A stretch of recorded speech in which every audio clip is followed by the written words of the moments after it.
D'accord. Ah, super. Et ça se met comment alors? Comme ça? Comme ça, c'est bon? Ah, au-dessus des oreilles. D'accord. Ok. Bon, très bien. Vous travaillez sur portable ou sur fixe? Là, je mets mon PowerPoint et là, j'ai mon cours. Mais ça, c'est pas connecté. Non, c'est celui-là que j'utilise. Ok. Ouais, ça marche. Vous êtes quel IFSI? Pardon? Croix-Rouge. D'accord. D'accord. D'accord. Mais là, il y a qu'un IFSI qui est présent. Ouais. Bien, bonjour. Excusez-moi pour le retard. Donc, je suis sociologue, professeur de sociologie de la santé à l'Université Toulouse 2. Et donc, vous êtes un des deux enseignants de sociaux qui fait des cours en amphi. Vous allez voir, vous avez déjà vu Pascal Manuelo? Vous l'avez vu déjà? Bon, c'est pas plus mal. Donc je suis... Alors c'est pas plus mal parce que j'ai un programme qui est beaucoup trop lourd et je pense que si avant vous n'avez jamais entendu parler de la socio, c'est encore plus lourd.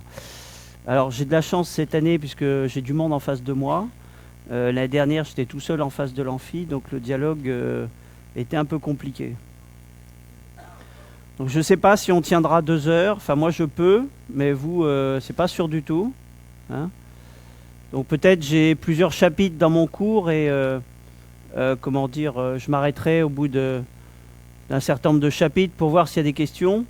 Et puis s'il n'y en a pas, je les solliciterai. Voilà, de manière à avoir un peu une interaction, que je ne parle pas tout seul pendant tout le cours. Donc euh, j'ai fait un PowerPoint, hein, donc pour vous dire que c'est dense. Ça fait 63 diapositives. Ce qui serait bien, c'est que mon cours s'ouvre. C'est fabuleux. C'est fabuleux.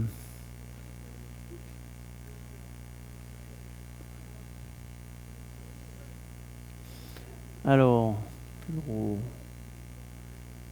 cours, ici.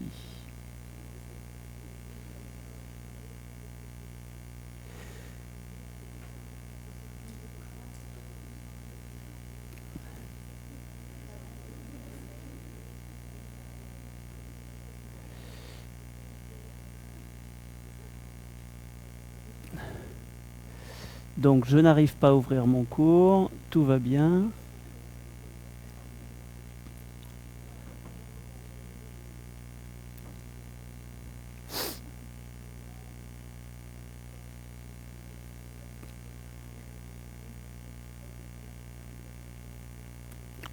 Bon, on va redémarrer. Alors, redémarrer. Donc je vais faire une première partie de ce cours. Un peu d'introduction à la sociologie. Vous les voyez les diapos? Elles sont pas entières. Bon. Alors, mais ouais, mais je bosse sur Mac, donc je vais chercher. Alors en bas à droite, en haut à gauche.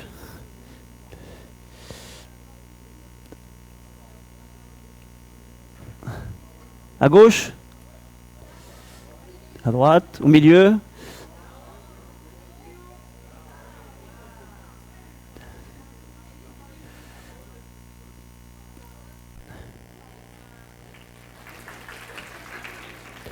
C'est pas fini, puisque comment je fais pour passer à la diapo suivante? Ah, ça devrait aller. Donc maintenant, je vais essayer de démarrer mon ordinateur, qui marchait très bien ce matin.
Donc ça devrait marcher. J'avais renommé mon fichier en mettant un slash, donc il ne voulait pas s'ouvrir.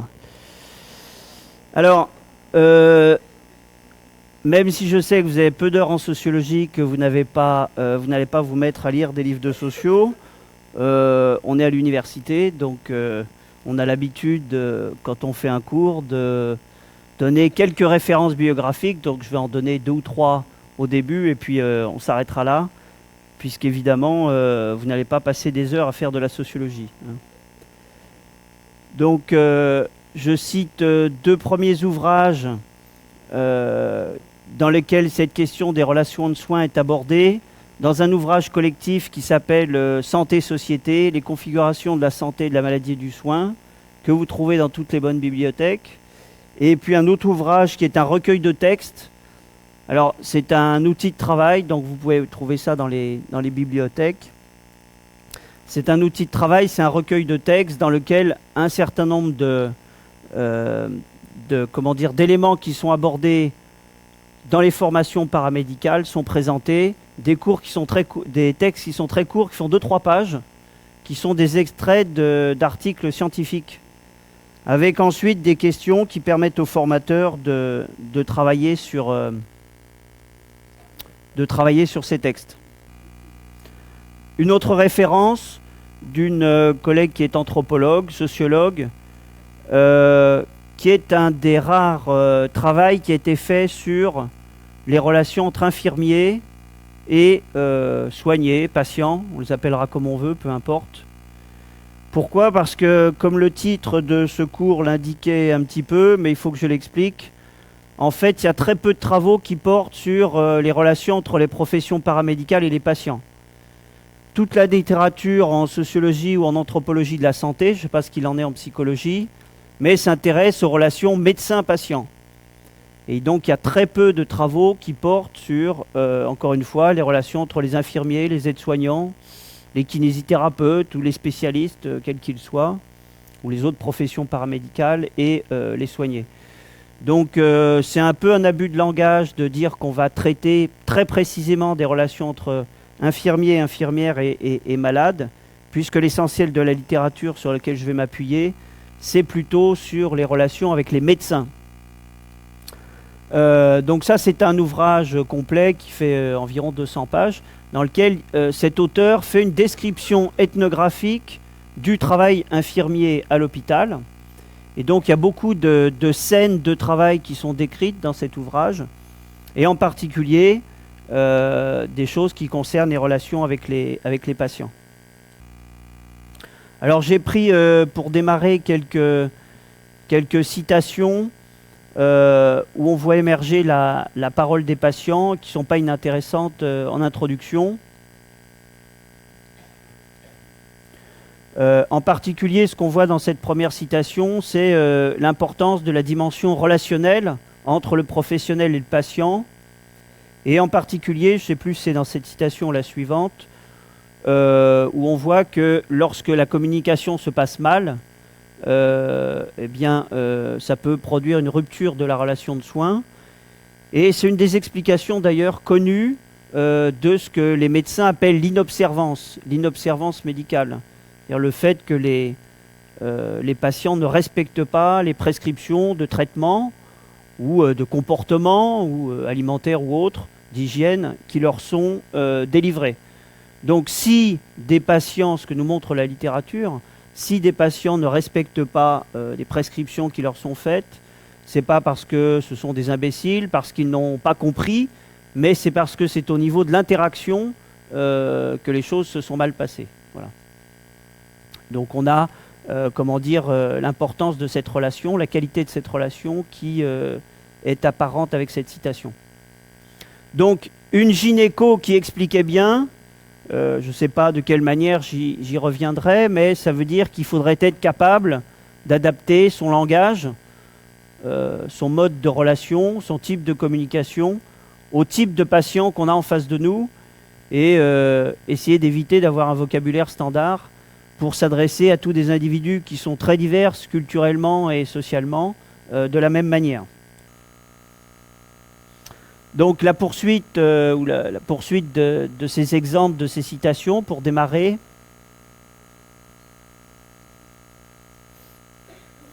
Ce qu'on voit dans la première partie de la citation aussi, c'est pas inintéressant, c'est l'hésitation qu'ont un certain nombre de patients à poser des questions aux professionnels. Et d'ailleurs, plus on va s'élever dans la hiérarchie médicale, plus on va aller des bas niveaux, ce qui sont considérés comme les bas niveaux de la hiérarchie médicale jusqu'au niveau supérieur, plus les patients seront hésitants à poser des questions. Et alors ça, c'est la première chose. La deuxième chose, c'est qu'on sait que, alors comme je suis sociologue, j'insiste dès le départ, et je vais y revenir, sur la nécessité de prendre en compte les caractéristiques sociales des patients. Un patient n'est pas simplement la somme des organes qu'il constitue. Un patient a des caractéristiques sociales, il a un niveau socioculturel, il a une certaine représentation de la maladie, du système médical, etc., etc. Alors, vous n'allez pas devenir des sociologues, vous allez devenir des infirmiers, mais l'objectif de ce cours et des TD qui y sont liés, c'est que vous compreniez ça, c'est-à-dire que un individu, c'est d'abord un acteur social avec une histoire, des caractéristiques, un niveau de scolarisation, des appréhensions, de représentation du système médical, de ce que c'est que la maladie, de ce que c'est que la pudeur. Et donc, il faudrait être capable de prendre tout ça en compte dans la relation avec les patients.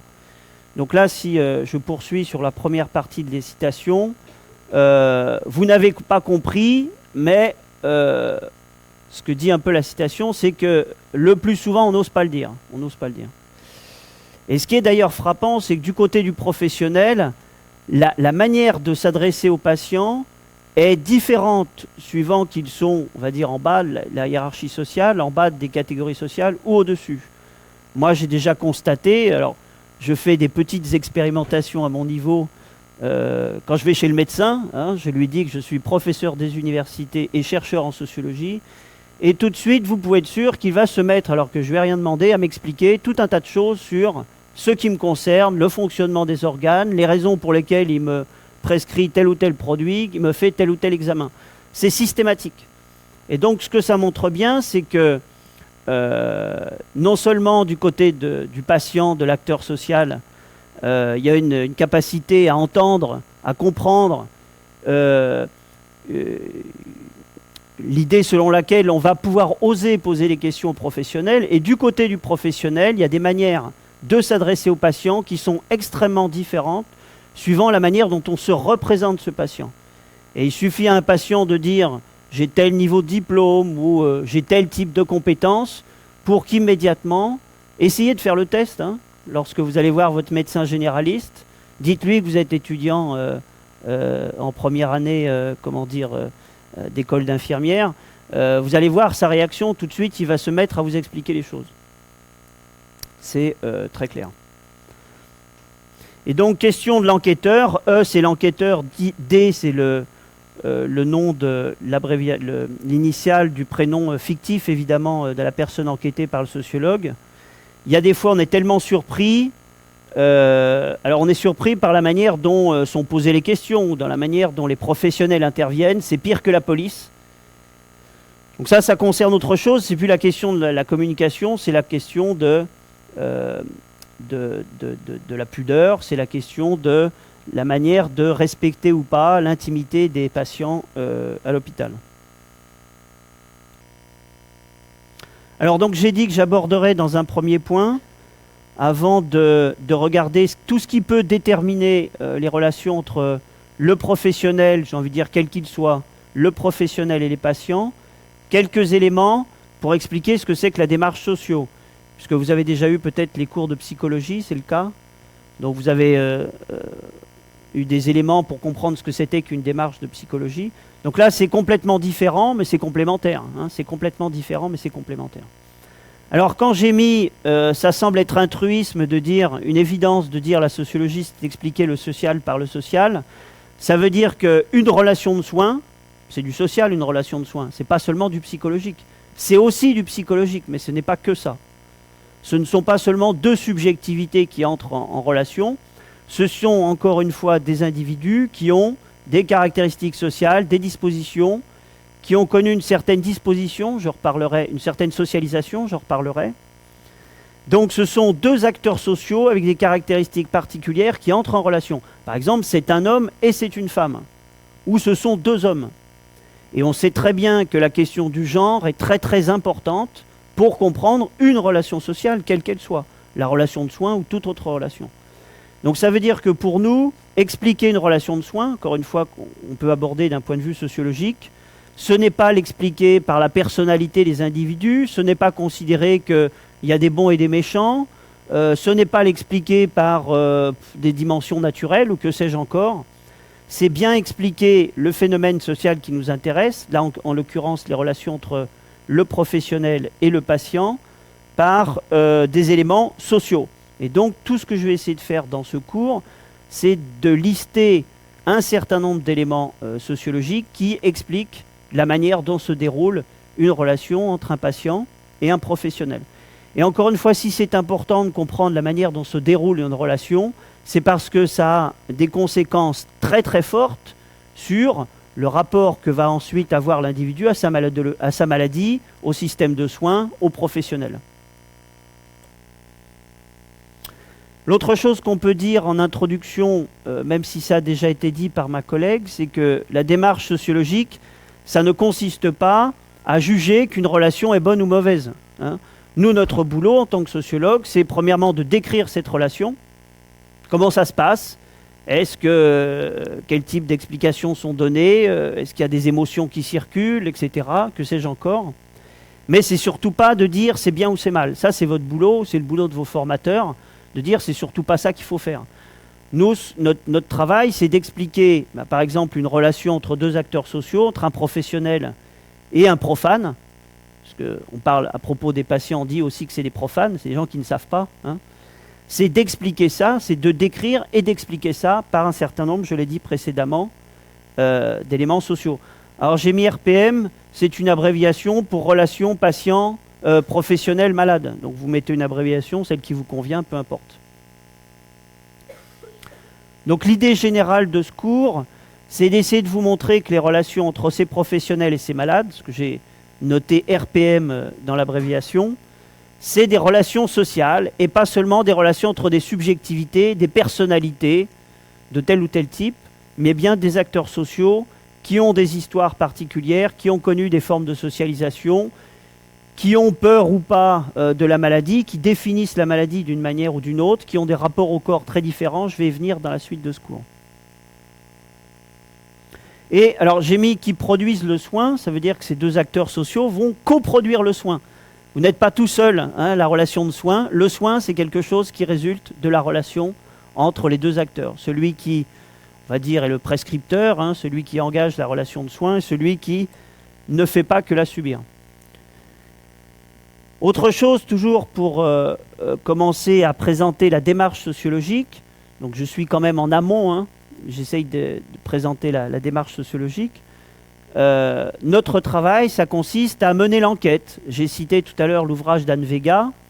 J'ai cité l'ouvrage que nous avons fait avec des collègues avec des extraits d'enquêtes empiriques qui ont été menées dans des services de pédiatrie, dans des services de néonatologie, à domicile.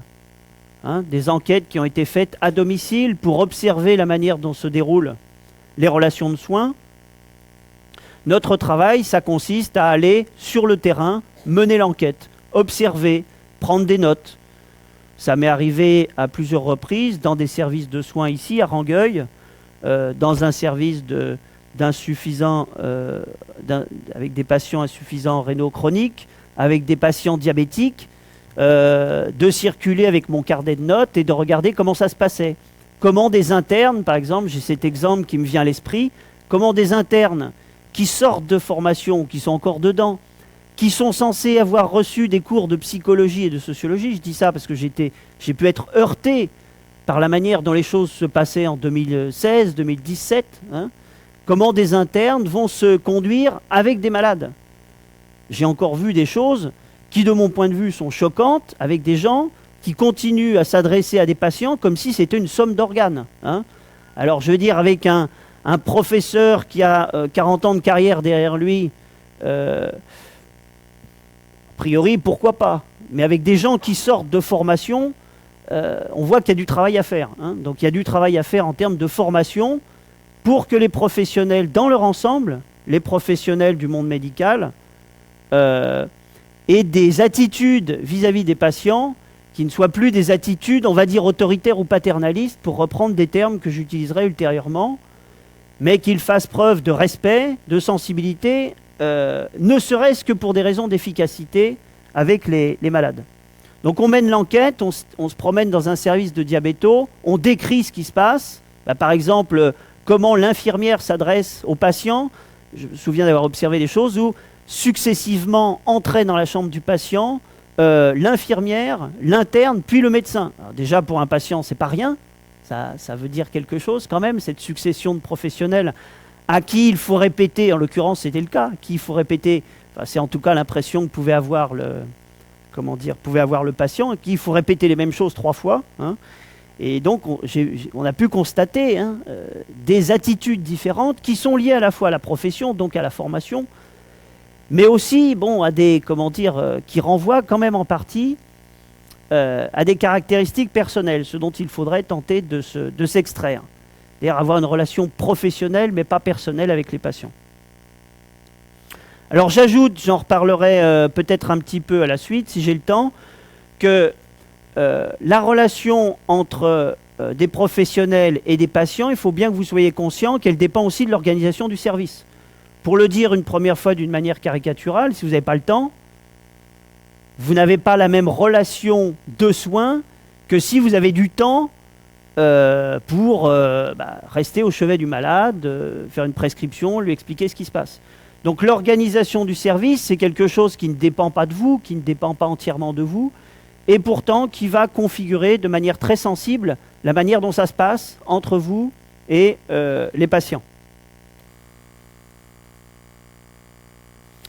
Alors, autre manière de présenter la démarche sociologique, je la présente ici de manière à l'inverse, de manière négative.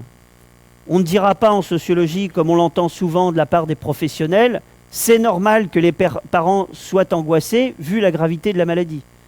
Non, c'est pas normal.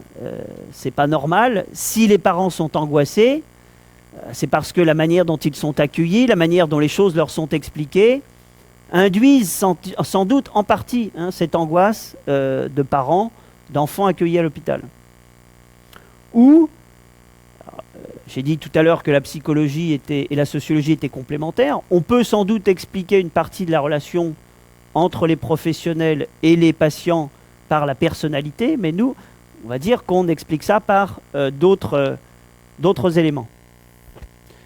Donc je récapitule, notre démarche à nous ne consiste pas à juger, on ne dira pas qu'il y a des mauvais malades, par contre, tout ce que montrent les enquêtes, c'est que les professionnels désignent des bons et des mauvais malades.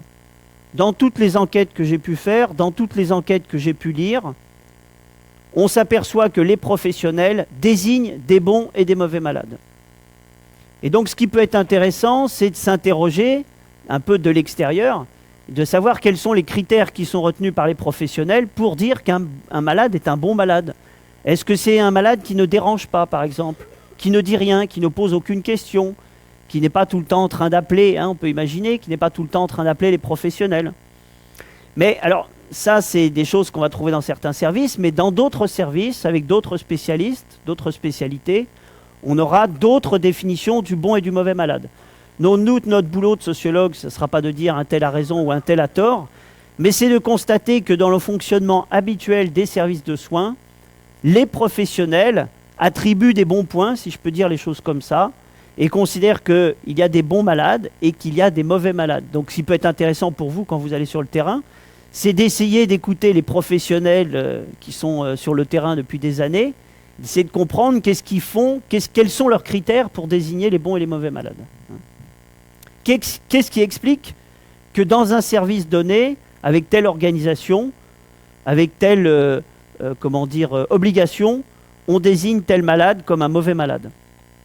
Il n'y a pas de mauvais malade en soi, en tout cas pour la sociologie. Donc je vous ai fait une liste comme ça de choses qui permettent d'expliquer les relations entre les malades et les médecins, entre les professionnels et les malades.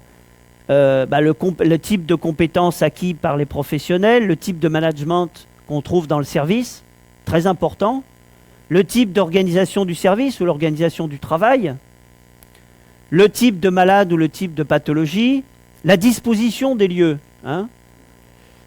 J'ai fait travailler des étudiants, alors qui sont plutôt dans le secteur médico-social, sur la manière dont on était accueilli dans un centre social ou dans un centre de la CAF, caisse d'allocation familiale, la manière dont l'accueil était agencé physiquement. Hein. Est-ce qu'on met des vitres? Est-ce qu'on met des chaises? Est-ce que les gens peuvent s'asseoir? Est-ce qu'il faut prendre un ticket? Est-ce qu'on met des sens de circulation? Tout ça va avoir des répercussions sur la relation ensuite entre le professionnel et l'usager. Donc même quand je mets disposition des lieux, le fait que les espaces soient confinés, qu'ils soient ouverts, que ça circule ou que ça ne circule pas, qu'il y ait du bruit ou pas, tout cela a des conséquences sur la manière dont la personne, par exemple, va décrire ses symptômes, hein, ou va exprimer sa plainte. Donc il faut être attentif à ce genre de choses, même si ça vous échappe en grande partie, ce n'est pas vous qui allez déterminer la manière dont le service est agencé, la manière dont les lits sont disposés. Alors les définitions du métier, c'est important parce que le gynécologue n'a pas la même définition de son métier que le chirurgien n'a pas la même définition de son métier que le kinésithérapeute, qui n'a pas la même définition de son métier que l'infirmière, etc. Ouais. Alors, MM, c'est une abréviation pour relation médecin-malade. Tout à l'heure, j'avais mis RPM, relation patient-malade. Vous mettez ça sous la forme que vous voulez. Vous voyez, je l'ai remis là. C'est une manière d'abréger les choses pour le PowerPoint. Alors, j'y ai fait allusion tout au début de mon intervention. On va pouvoir expliquer un certain nombre de phénomènes sociaux par les relations qu'il y a entre les professionnels et les patients. Par exemple, l'observance. Il y a des travaux qui montrent bien que l'observance, par exemple, ça repose sur la confiance. Ça repose sur la confiance, l'observance. Et sur quoi repose la confiance? En partie sur, on va appeler ça comme ça, la qualité de la relation entre le professionnel et le patient. Ces relations médecin-malade vont expliquer aussi en partie les inégalités de santé. Alors, je dis bien en partie, parce que l'essentiel des inégalités de santé sont ailleurs, hein, sont dans les facteurs d'exposition. Qu'est-ce qui fait que l'épidémiologie du cancer aujourd'hui explose, hein, qu'il y a une épidémie, on peut dire, de cancer en France, c'est lié à l'environnement, à l'alimentation, des choses comme ça. C'est pas lié aux relations médecin-malade. Hein. Mais par contre, j'ai dit tout à l'heure la qualité de la communication, le type de communication, le fait que les gens vont se rendre plus ou moins tard, vont s'orienter plus ou moins tard vers un service de soins, ça va avoir des répercussions en termes d'inégalité de santé. Le conflit, qu'est-ce qui explique le conflit? Nous, on ne partira pas du principe en sociologie qu'il y a des gens qui sont violents. On partira du principe qu'il y a des situations qui sont conflictuelles. Vous savez, quand vous attendez 3, 4 heures, 5 heures, 6 heures aux urgences, vous pouvez devenir agressif. On a beau vous mettre la télévision, hein, parce que c'est ça qui se passe. Comment on résout le problème de l'agressivité des patients qui attendent des heures aux urgences? On leur met la télévision, puis on leur met des vigiles. Hein, mais ça n'empêche pas que parfois, il y a du conflit dans la manière dont les patients vont venir s'adresser aux professionnels. Hein, ça fait 4 heures que j'attends. Et en plus, ils ne connaissent pas le système de la file d'attente inversée qui fonctionne dans les services de soins. Vous savez ce que c'est, la file d'attente inversée? Ce n'est pas le premier qui arrive qui est pris. Hein. On prend ce qu'on considère comme le plus urgent. Donc imaginez, j'arrive aux urgences avec le doigt de travers, comme ça, je me suis luxé le doigt, mais il y a un traumatisme crânien qui arrive, ensuite il y a quelqu'un qui a fait un AVC, puis après... moi, j'attends avec mon doigt de travers, hein, ça fait 4 heures que je suis là. Eh bien, on ne va pas attribuer la violence ou l'agressivité, si on est sociologue ou si on est un peu attentif, on ne va pas attribuer l'agressivité du patient à sa personnalité, mais à la situation qui lui est faite dans le service. Alors ça vaut, je donne cet exemple parce que sans doute il est très parlant, mais ça vaudrait sans doute pour beaucoup d'autres situations. Alors, autres phénomènes sociaux qu'on peut expliquer par ces relations entre les professionnels et les patients, bah, la réussite ou l'échec d'une mesure, d'une politique de santé, par exemple une politique de prévention. Qu'est-ce qui fait que bah, dans cette salle, par exemple, il y a des gens qui fument alors que dessus c'est marqué « fumez-tu » hein? Eh bien, je pense qu'on peut expliquer ça en partie par le fonctionnement de la prévention, par la qualité de la communication, etc. Alors j'ai pris des exemples qui sont... Bon, je vais passer très vite là-dessus. Ne lisez pas à la limite là. L'image, donc je passe à une autre. Des choses que nous montre la sociologie, c'est que les taux de morbidité, les espérances de vie, à 30 ans, à 50 ans, à 80 ans, sont très distinctes selon les groupes sociaux auxquels on appartient, et les inégalités sociales face à la maladie sont très importantes. Pourquoi je signale ça? Parce qu'encore une fois, ça montre l'importance de considérer les individus comme appartenant à des groupes sociaux, c'est-à-dire partageant des formes de socialisation, des rapports au système de santé, des types d'exposition, des conditions de vie, des conditions de travail. Donc, vous avez eu des cours de psycho où on vous a parlé de l'individu, de son caractère, de sa personnalité, de sa psychologie. Avec ma collègue Pascal Manuelo, on insiste sur autre chose. Le fait que les individus que vous êtes, par exemple, sont des acteurs sociaux et qu'en tant qu'ils ont grandi dans un certain milieu, en tant qu'ils ont certaines conditions de vie, certaines conditions de travail, ils sont plus ou moins exposés à la maladie. Donc encore une fois, si je prends cet exemple, c'est pour bien vous montrer que le patient que vous aurez en face de vous, ce n'est pas simplement un organe, ce n'est pas seulement non plus une personnalité, c'est aussi un acteur social qui vit des conditions de vie particulières, qui a une culture particulière. Et quand je parle de culture, ça peut être la culture malgache ou la culture ouvrière, hein, ça peut être des choses très diverses. Et cette importance du milieu social qui va, qui va spécifier l'acteur social, on le voit dans les chiffres hein, que nous donnent les inégalités sociales de santé. Regardez les écarts considérables d'espérance de vie à 47 ans d'un ouvrier d'un cadre supérieur. 6 ans, c'est énorme. 6 ans à 35 ans. Hein. Les inégalités de santé, ce n'est pas seulement les SDF, hein, c'est un gradient social. Plus on s'élève dans l'échelle sociale, je crois que je n'ai pas fait de courbe, hein, plus on s'élève dans l'échelle sociale, plus la morbidité est importante, quelles que soient les pathologies, et plus l'espérance de vie est faible. Alors, j'ai pas fait de courbe, mais je vous montre ce tableau qui illustre bien le fait que nous sommes des acteurs sociaux, qui face à la maladie sommes inégaux, mais je n'attribue pas toute cette inégalité au fonctionnement du système de santé, hein. On est bien clair là-dessus. Et de la même manière, je n'attribue pas la totalité de ce qui se passe dans le système de santé aux relations entre les professionnels et les patients. Évidemment, ce n'est pas mon propos. Mon propos, encore une fois, c'est de dire que nous sommes des acteurs sociaux et en tant qu'acteurs sociaux, nous sommes inégaux devant la maladie, inégaux devant le système de santé et que nous nous comportons face au système de santé, face à notre corps, face aux consignes de prévention, d'hygiène, de manière différente. Voilà.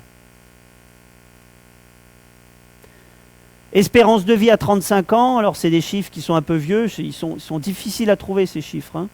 46 ans pour les cadres, et puis le plus faible, 28 ans pour les inactifs. Comme quoi être inactif, c'est pas forcément bon pour la santé. Hein. Alors, vous avez vu l'écart aussi, vous voyez l'écart entre les hommes et les femmes, l'espérance de vie, l'espérance de vie entre les hommes et les femmes est toujours favorable, toujours, si je ne dis pas d'ânerie, toujours favorable aux femmes. Bon, on passe sur ce tableau-là, on ne va pas rentrer dans les détails.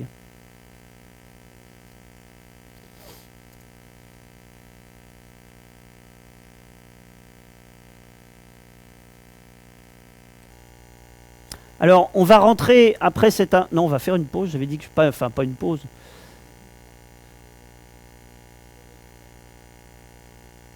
Avant de passer à des choses plus précises sur les relations soignants-soignés, est-ce que vous avez des questions sur ce que je viens de raconter? Oui.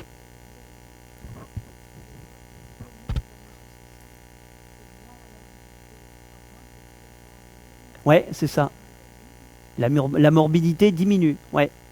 La morbidité diminue quelles que soient les maladies. Quelles que soient les maladies.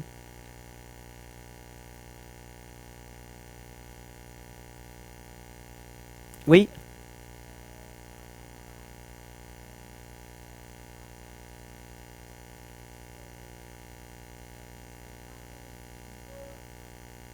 Oui, beaucoup plus. Beaucoup plus, oui, oui. Mais je vous ai mis les chiffres là. Alors, je vous ai mis des espérances de vie. Je vous ai pas mis, je vous ai pas mis autre chose comme indicateur. J'aurais pu mettre des chiffres de la morbidité. Mais regardez. Alors, qu'est-ce que ça veut dire espérance de vie? Puisqu'apparemment, vous n'êtes pas forcément familier avec cette notion. Il y en a qui savent ce que c'est que l'espérance de vie, hormis les formateurs. C'est combien il vous reste à vivre à tel ou tel âge. Donc, on peut calculer l'espérance de vie à 5 ans, à 10 ans, quand les individus ont 20 ans, 30 ans, etc. L'espérance de vie à 30 ans, ça veut dire qu'un homme cadre, il lui reste 46 ans à vivre. Donc 35 plus 46, ça fait combien? 80, c'est ça? Si vous prenez un employé, je prends ça parce que c'est plus simple à calculer, 40 ans. Donc 35 plus 40, 4 et 3, 7, 75 ans. Donc des écarts considérables. J'ai utilisé aussi le terme de gradient social, puisque vous me posez la question, j'insiste. On a toujours l'impression que les inégalités de santé, ça ne concerne que les pauvres. Hein. Les pauvres sont plus malades que le reste de la population, etc. Non, non, ce n'est pas les pauvres, hein, c'est vraiment un gradient social. Plus on s'élève dans la hiérarchie sociale, meilleur est le niveau de santé. Voilà. Et ça ne change pas, ça a plutôt tendance à s'accroître depuis la fin des années 90. Quoi. Et encore une fois, ça s'explique essentiellement par les conditions de vie. Hein. L'exposition au risque. Il est évident que quand on est professeur d'université, les risques de tomber de l'échafaudage sont moins grands que quand on travaille sur un toit ou quand on est maçon. Bon, voilà. Mais c'est pas, encore une fois, c'est pas que les conditions de vie. C'est aussi le rapport au corps. J'ai lu une thèse, j'ai participé à un jury de thèse de sociologie de la santé l'année dernière sur le cancer, où la doctorante avait fait des entretiens avec des gens qui arrivaient avec des cancers stade 3, 4, hein, des gens des classes sociales inférieures, du prolétariat, avec des tumeurs monstrueuses, des douleurs incroyables. Et des gens qui arrivent à l'hôpital pour se faire soigner, alors que ça fait des mois, voire des années qu'ils souffrent. Hein. C'est un type de rapport au corps, un type de rapport au système médical, et puis des ressources financières aussi. Hein. Parce que ça coûte les soins. C'est pas gratuit. C'est pas gratuit parce qu'il y a des franchises médicales, parce qu'il y a des dépassements d'honoraires, parce que tout n'est pas pris en charge par la sécurité sociale ni par la mutuelle. Donc ça n'a l'air de rien, mais payer 18 € par jour quand on est à l'hôpital, je crois que c'est ça le forfait hospitalier, c'est combien? Combien? 20. Bah, rester 10 jours à l'hôpital pour quelqu'un qui a des revenus très faibles, ça fait hésiter. Hein, ça fait hésiter. Et puis il y a des gens, quand ils se mettent en arrêt maladie, c'est mauvais pour leur emploi. Hein. Les gens qui sont en emploi précaire, ils ne peuvent pas s'arrêter. Enfin, bon, etc. Quoi. Bon, ce n'est pas notre objet, mais c'est un des objets importants de la sociologie, puisqu'encore une fois, c'est quelque chose d'extrêmement frappant, ces inégalités sociales face à la maladie. Et donc, il faut regarder tous les éléments qui nous permettent d'expliquer ça. Alors, je vais poursuivre sur ce qui nous intéresse plus précisément. C'est les relations soignant-soigné. Hein, donc, vous m'avez compris, si je ne mets pas infirmière-patient, c'est parce que les travaux sur les infirmières sont peu nombreux. Donc je pars du principe qu'il y a un certain nombre de choses qu'on a étudiées pour d'autres professions paramédicales ou pour les médecins qui sont valables. Alors j'ai noté 8 points, je ne vais pas tous les aborder, parce qu'on ne tiendra pas physiquement, hein, ni vous ni moi. Et je vais les développer plus ou moins. Donc de quoi dépendent ces relations ? de la socialisation que nous recevons. Donc ça, c'est les points que je vais développer ensuite. Hein.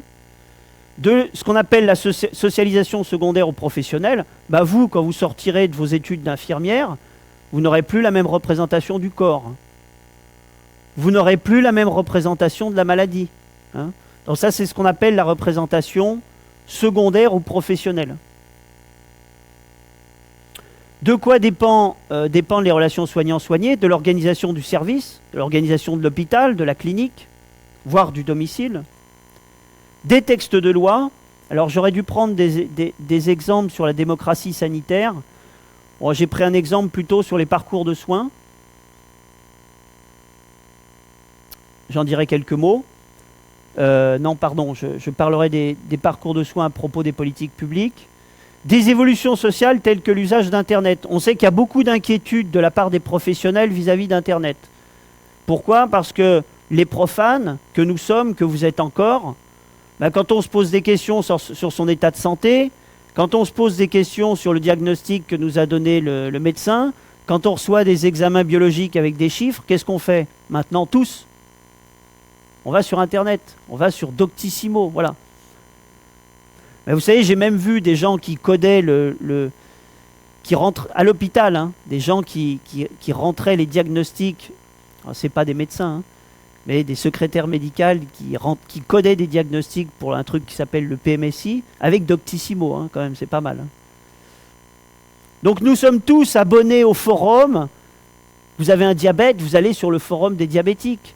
Vous avez l'impression d'être triste, peut-être dépressif, vous allez sur le site Ma dépression et moi. Hein.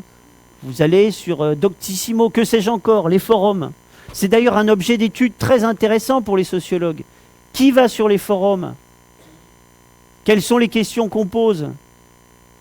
Alors les médecins, les professionnels en général et les médecins en particulier sont très inquiets de ça. Ils sont très inquiets parce qu'évidemment ça modifie la relation. Ça modifie la relation, pourquoi? Ben parce que le médecin ou le professionnel de manière générale n'est plus le seul détenteur du savoir. Et par rapport à ça, vous avez des professionnels qui ont des attitudes très différentes. Vous avez des professionnels qui vont vous dire « mais tout ça c'est mauvais, ne lisez surtout pas ce qu'il y a sur Internet. Hein » Ou « ce qu'on vous raconte est nul, c'est moi qui sais. Hein » Ça c'est terrible parce qu'on ne peut pas interdire aux gens d'aller sur Internet alors que les informations sont à disposition. De qualités évidemment diverses, mais c'est pas en disant c'est moi qui sais, il ne faut pas aller sur Internet que les gens vont arrêter d'y aller. Hein. Donc ça c'est très inquiétant pour les professionnels que vous êtes, des gens qui arrivent et qui disent mais monsieur ou madame, j'ai lu que si j'ai des rougeurs, si j'ai des tels types de douleurs, c'est parce que. Et donc on voit bien que le professionnel est démuni. Classiquement, le professionnel, qu'est-ce qu'il fait? C'est lui qui sait, il dit c'est comme ça, c'est pas autrement. C'est comme ça qu'il faut faire. Et désormais, il est face à un patient qui lui dit « Ah, mais moi j'ai lu autre chose ». Alors, on peut regretter les temps anciens, hein, on peut aussi regretter le Moyen-Âge, mais la réalité c'est celle-là, c'est la réalité avec laquelle vous allez devoir faire aujourd'hui. Or, je ne sais pas dans quelle mesure, je ne sais plus dans quelle mesure je vais développer ce point-là, hein. Il ne faut pas partir du principe que c'est mauvais. Des travaux montrent que le fait que les patients s'informent, ça peut être l'occasion de nouer de nouvelles relations et de partir de ces discours, de ces informations plus ou moins bonnes qu'ont les patients sur ce qui leur arrive, ou sur le traitement. On m'a dit que tel médicament ou j'ai lu que tel médicament. Eh bien, ça doit être l'occasion de discuter, d'échanger, de communiquer. Ah, ça change hein, les choses. Les choses sont moins simples. Du type de maladie, et évidemment, on n'a pas les mêmes relations avec quelqu'un qu'on voit une fois 10 minutes pour lui filer un vaccin, et quelqu'un qu'on voit pendant 10 ans. Puisque les maladies chroniques, ce qu'on appelle la révolution épidémiologique, c'est ça. Hein. Désormais, les malades qu'on a à prendre en charge, que vous avez à prendre en charge, ce ne sont plus des malades chroniques. Ce ne sont plus, des gens qui ont des maladies aiguës. Ce sont des malades chroniques. Des gens qui vivent avec la maladie. Et ce que montrent les travaux sociologiques, c'est que les relations ne sont pas les mêmes avec des gens, ça paraît évident, mais il faut le montrer, puis il faut aller voir ça dans les détails. On n'a pas les mêmes relations avec des gens qu'on suit pendant 10 ans qu'avec des gens qu'on voit 10 minutes pour une maladie aiguë. Et puis, alors ça, je sais que j'en parlerai pas, puisqu'on sera arrivé à épuisement avant, mais il y a un contexte social, historique, hein, qui fait que dans la société contemporaine, on ne considère plus que le médecin, par exemple, de la même manière que l'instituteur hier, ce sont des professions sacrées, ou que l'hôpital, les institutions comme l'hôpital, l'école, l'université, la police, ne sont plus des institutions incontestées. Ce sont des institutions qui sont contestées. L'autorité de ces institutions est remise en cause. Et donc vous et moi, lorsque nous arrivons à l'hôpital, ou lorsque nous sommes face à un professionnel, nous n'hésitons plus, comme auparavant, à discuter de l'autorité médicale. Voilà. L'autorité médicale, c'était quelque chose d'incontesté il y a encore quelques décennies, ce n'est plus le cas. Et ça, c'est une évolution sociale globale. Alors encore une fois, on peut pleurer, on peut le regretter, mais ce n'est pas forcément la meilleure manière de réagir. Alors, je vais vous parler, j'aurais dû faire des patates, je n'ai pas fait de patates, et oui, j'aurais dû faire des patates, pour encastrer, pour intégrer la relation médecin-malade dans un certain nombre de cercles concentriques.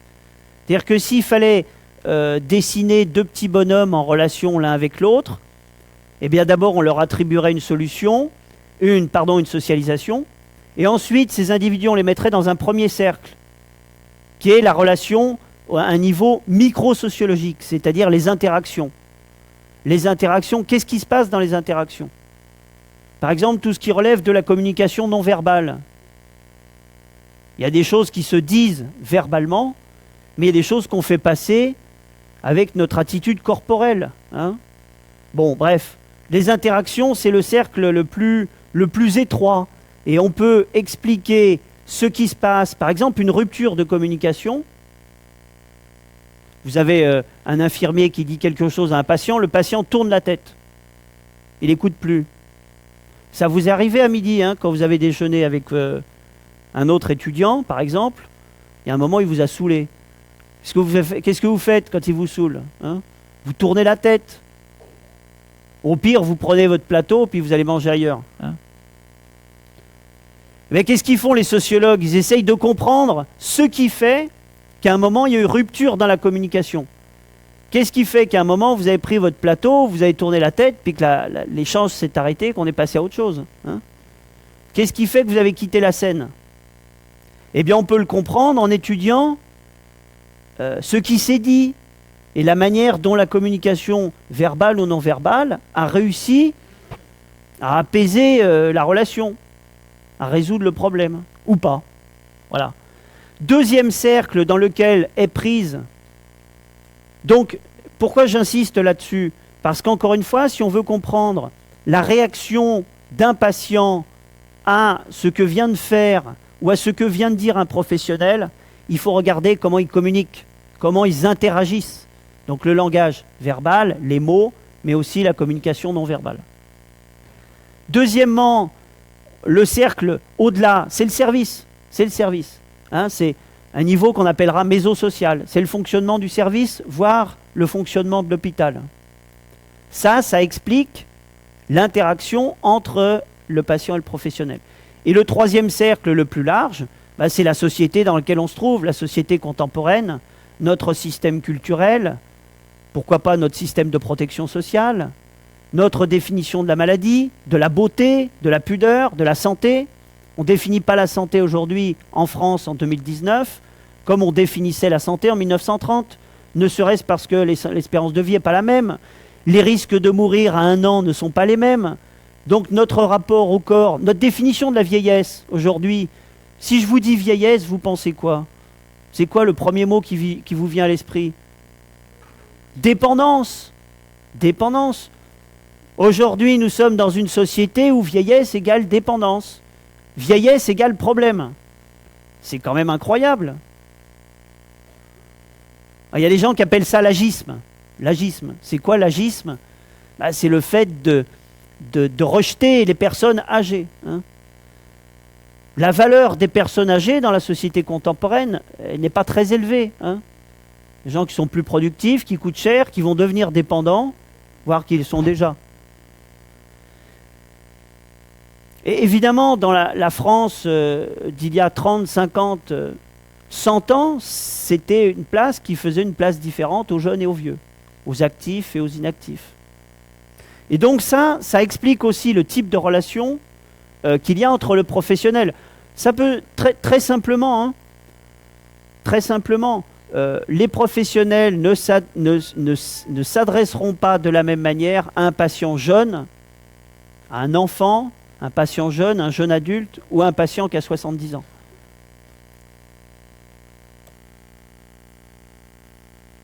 Alors certaines, vous allez le voir, il y a des typologies que vous pouvez trouver sur Internet. Hein, celles que je vais vous proposer, je les ai trouvées sur Internet. Vous voyez, vous trouvez ce type de schéma sur Internet. Qu'est-ce que ça signifie, ce schéma? Alors, ça veut dire que des chercheurs ont observé les relations professionnelles-patients et ils ont fait ce qu'on appelle des typologies. Ils ont essayé de caractériser de manière un peu générale ces relations entre les professionnels et les patients. Vous en trouvez d'autres, des modèles? Je ne sais plus si j'en ai mis d'autres. Non, je les développe après. Vous avez des types de relations médecin-patient qui vont être plus ou moins dominants à certaines époques. Pour le dire vite, ce qui dominait il y a encore une trentaine d'années dans les relations professionnelles-patients, c'était une relation paternaliste autoritaire. Aujourd'hui, ce n'est plus le cas. Aujourd'hui, ce n'est plus le cas et ça ne peut plus être le cas. Parce qu'il y a eu des modifications sociales et culturelles, parce que les patients vont sur Internet, parce qu'il y a des lois sur la démocratie sanitaire, hein, la loi de 2002 sur l'information du patient, par exemple. Donc ce schéma, je reviendrai en arrière, hein, et puis je reviendrai ensuite à ce schéma. Cette typologie, cette manière d'organiser la diversité des relations médecin-patient, eh bien, il faut bien voir qu'à certaines époques, ce sont plutôt certains types de relations qui vont dominer. Aujourd'hui, j'ai envie de dire heureusement, là du coup un jugement de ma part, les relations autoritaires, paternalistes, ne sont plus les seules qu'on trouve dans les systèmes de soins. Ça ne veut pas dire qu'elles ont disparu. Hein. Bon, je reviendrai sur ce modèle. Donc j'ai dit tout à l'heure hein, que si on voulait comprendre les relations entre les médecins et les patients, il fallait aussi se situer à un niveau macro-sociologique, un niveau historique, niveau culturel, niveau social, économique de la société française aujourd'hui. Eh bien, parmi ces éléments macro-sociologiques, eh bien, on peut s'appuyer dessus pour comprendre que certains types de relations fonctionnent de manière privilégiée à certaines époques. Encore une fois, aujourd'hui, on dira, mais c'est à voir au cas par cas, en fonction des professionnels, des services. Ce qui domine dans la relation entre les professionnels et les patients, ce sont des relations négociées. Négocier, ça veut dire quoi des relations négociées? Ça veut dire que l'acte n'est plus imposé de manière autoritaire. La prescription n'est plus imposée de manière autoritaire. Il y a une demande de négociation de la part des patients. Et puis, encore une fois, il y a des textes de loi.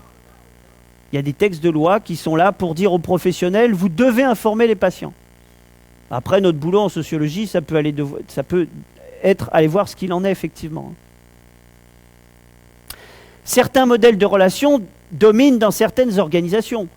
Au bloc opératoire, dans un service de réanimation, ce n'est pas le même type de relation qu'on va trouver entre professionnels et patients. Vous en doutez bien que dans un service de gérontologie ou dans un service de diabétique. Hein. Donc un type de relation qu'on appelle A, B, C, D, peu importe. Ça dépend premièrement, je suis en train de revenir à mes cercles là, ça dépend de la société dans laquelle on se situe, le niveau de formation, de connaissances médicales des profanes, etc. Et puis ça dépend de l'organisation du service. Et on peut trouver tout à fait légitime, pourquoi pas, que dans un service où la vie est en jeu, ce qui domine, c'est un type de relation autoritaire paternaliste. S'il y a des urgences vitales à régler, la négociation n'a pas lieu d'être. Hein. Par contre, dans un service où on trouve des diabétiques ou des gens qui sont là pas pour des raisons, pour plus de temps, pour des raisons moins vitales, eh bien on peut considérer que c'est sans doute légitime que le type de relation qu'on trouve entre le médecin et ou le professionnel, l'infirmier, l'aide-soignant et le patient soit différente. Et puis je reviens à mon troisième niveau, le niveau micro-sociologique.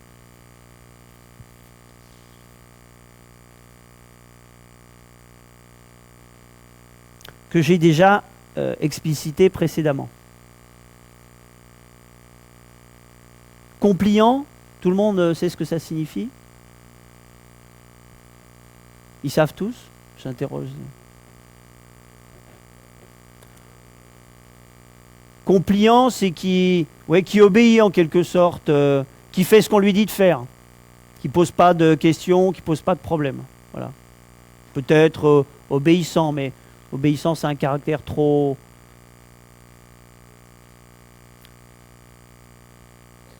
Compliant, c'est un patient qui, voilà, il fait ce qu'on lui dit de faire. Voilà, il n'est pas chiant, voilà. Mais c'est les mots qu'on entend dans les services, hein. Pas rêver, hein. Et j'ai envie de dire, pourquoi pas, quoi, c'est... On ne forme pas des saints dans les IFSI, hein. Donc il y a parfois des patients qui nous emmerdent dans les services, voilà. Hein. Vous ne le savez pas encore, mais vous allez le voir.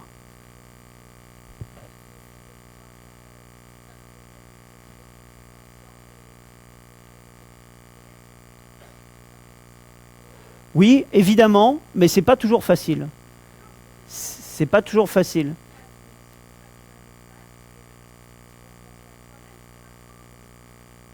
Oui, sauf que ce que je suis en train de vous dire, c'est que c'est pas juste une affaire, ce que j'essaye de vous montrer aussi dans ce cours, c'est pas juste une affaire de bonne volonté. Ce que je veux dire par là, c'est qu'il ne s'agit pas de vous exempter de vos responsabilités en tant que professionnel, vous, infirmier ou infirmière. Mais je veux dire que le service, il a un rôle à jouer. Si vous avez un patient qui est chiant, si vous vous mettez en colère à un moment contre lui, c'est pas à vous de vous fouetter, vous voyez, ou de dire je suis pas un bon professionnel, etc. C'est aussi une affaire collective. C'est réfléchir ensemble à ce qui se passe. C'est essayer de voir s'il n'y a pas quelque chose dans le fonctionnement du service, ou essayer de comprendre pourquoi le patient a été agressif vis-à-vis de vous, ou il est chiant, ou c'est un mauvais malade, peu importe les termes qu'on utilise. Donc vous avez raison dans ce que vous dites. Mais moi, j'insiste sur le fait que ce n'est pas juste une affaire de... Il y a des bons et des mauvais infirmiers, vous voyez? C'est pas, il y a des infirmiers qui sont sympas, qui sont cool, et puis il y a des... Sans doute qu'il y a des choses comme ça. Mais moi, j'insiste sur d'autres aspects. Le fait que, quand il y a un patient qui emmerde tout le monde dans le service, il faut qu'il y ait une réponse collective. Et cette réponse collective, elle passe par une interrogation sur qu'est-ce qui fait qu'il est chiant. Et s'il est chiant parce qu'il est angoissé, ce que vous dirait un psychologue, le truc, c'est de dire, mais qu'est-ce qui fait qu'il est angoissé? Et moi, qu'est-ce que je peux faire pour faire diminuer cette angoisse? Voilà. Donc, ce n'est pas juste un acte de volonté, c'est un acte de compréhension. Mais vous avez raison, hein, un professionnel, c'est celui qui ne va pas envoyer balader un médecin en disant, celui-là, il est chiant, de toute façon, il peut sonner tant qu'il veut, je ne répondrai pas, il m'emmerde. Et non, évidemment, ça ne peut pas fonctionner comme ça. Mais dans la vraie vie, c'est comme ça que ça fonctionne, hein. Je devrais peut-être pas le dire. Dans la vraie vie, c'est comme ça que ça fonctionne.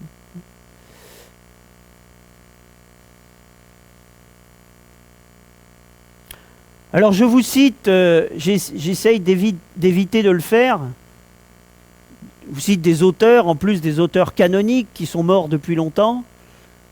Dans le référentiel, on est sur l'UE combien? 1.1, je crois, un truc comme ça? 1.1. Si certains ont eu la curiosité de regarder le référentiel UE 1.1, on vous cite des auteurs, mais des auteurs qui ont écrit, n'étiez pas nés, hein, donc avec ma collègue, on s'est dit que c'était peut-être pas utile de vous faire l'histoire de la sociologie, les premières pensées des sociologues sur la question du système de santé ou les relations médecins-malades.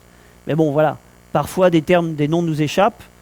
Alors pourquoi je cite Parsons? Parce que dans les années 50, quand a sévi ce sociologue, il existait dans les sociétés occidentales, dans nos sociétés, il existait ce qu'on appelle des rôles sociaux.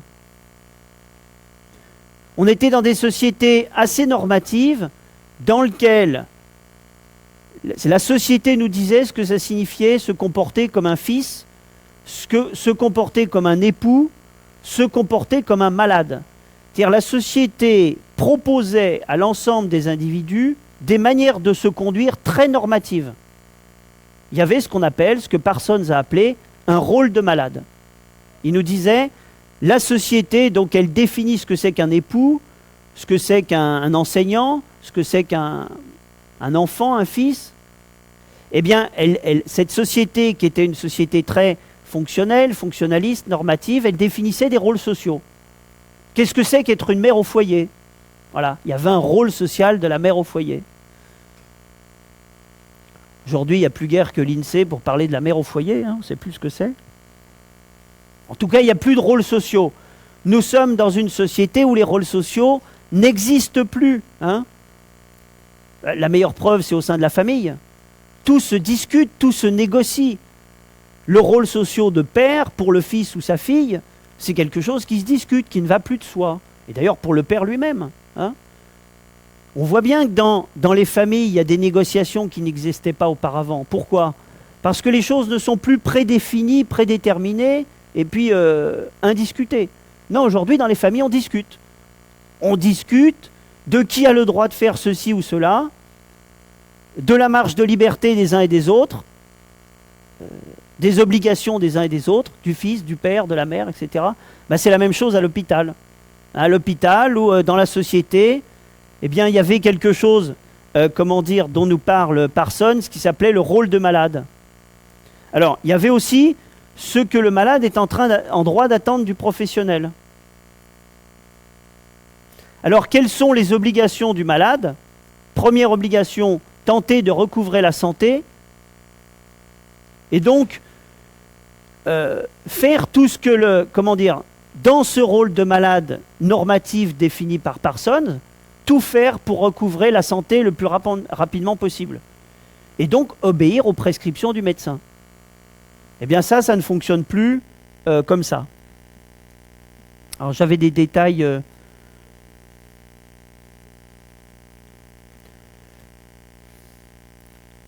sur la définition du rôle de malade par Parsons. Est-ce que je vous en parle? Non, pas forcément à 15h15, je passe. On peut dire que le modèle qui est le plus, sans doute, le plus prégnant dans la société contemporaine, c'est plus ce modèle où chacun a son rôle prédéterminé qui trouve là présent à la naissance, mais c'est ce qu'on appellera un paradigme interactionniste. Le patient, désormais, c'est un patient actif. Vous savez l'origine latine de patient? Celui qui est passif. Patient, passif, même étymologie. Encore une fois, il ne s'agit pas de dire qu'il n'y a plus de patients comme cela. Il y a encore des patients comme cela. Vous savez que, en particulier la loi de 2002 sur le droit à l'information du patient, il y a des patients qui ne veulent pas savoir. Il y a des patients qui ne veulent pas savoir. Il y a des patients qui veulent être passifs, qui arrivent dans un service de soins et qui remettent leur vie, leur santé entre les mains des professionnels et qu'ils ne veulent rien savoir. Donc attention qu'il ne s'agit pas, au nom des droits du patient, de lui imposer d'être un patient actif, de lui imposer l'information. Hein. Mais pour dire la prévalence d'un certain nombre de modèles à des époques données, aujourd'hui ce qu'on va trouver, et ce que vont promouvoir les politiques publiques, ce sont des patients actifs. On informe le patient, non seulement il va s'informer tout seul sur Internet, mais lui-même va être demandeur, il va vouloir prendre un rôle, hein, avoir un rôle dans la récupération, le soin, la prise en charge de sa maladie.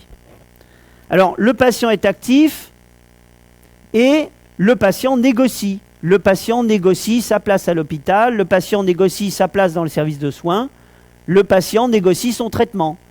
Encore une fois, on peut le regretter, c'est la caractéristique de la société contemporaine et c'est quelque chose qui est encouragé par je me répète, hein, c'est quelque chose qui est encouragé par les politiques publiques.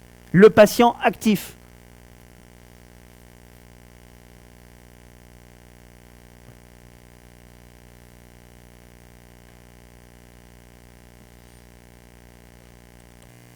Alors, je vous avais montré tout à l'heure, vous le trouverez sur Internet si vous tapez Zas et Hollander, sont deux auteurs américains qui ont dû faire cette typologie dans les années 60-70.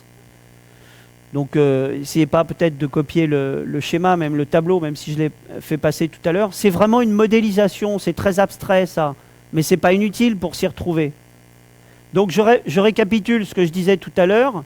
Certains de ces modèles, appelons-les type 1, type 2, type 3, sont plutôt prévalents à certaines périodes, mais aussi ajouter le fait qu'ils sont plutôt prégnants, prévalents dans certains services, dans certaines organisations.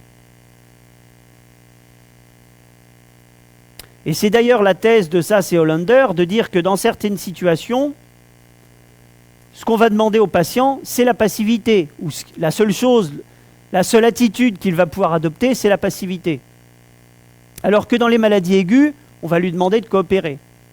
Et puis dans les maladies chroniques, où encore une fois on va suivre le patient pendant des années, on est beaucoup plus dans la négociation. On dit, vous savez qu'on dit que les malades ont des savoirs désormais. Vous avez entendu parler de la notion de patient expert? Oui, non? Alors vous taperez sur Internet, puisque je ne peux pas tout vous dire. 2 heures, c'est pas possible, je dis déjà trop de choses. On a inventé quelque chose, quand je dis on a inventé, les politiques publiques ont inventé quelque chose qui s'appelle le patient expert. Qu'est-ce que c'est que le patient expert?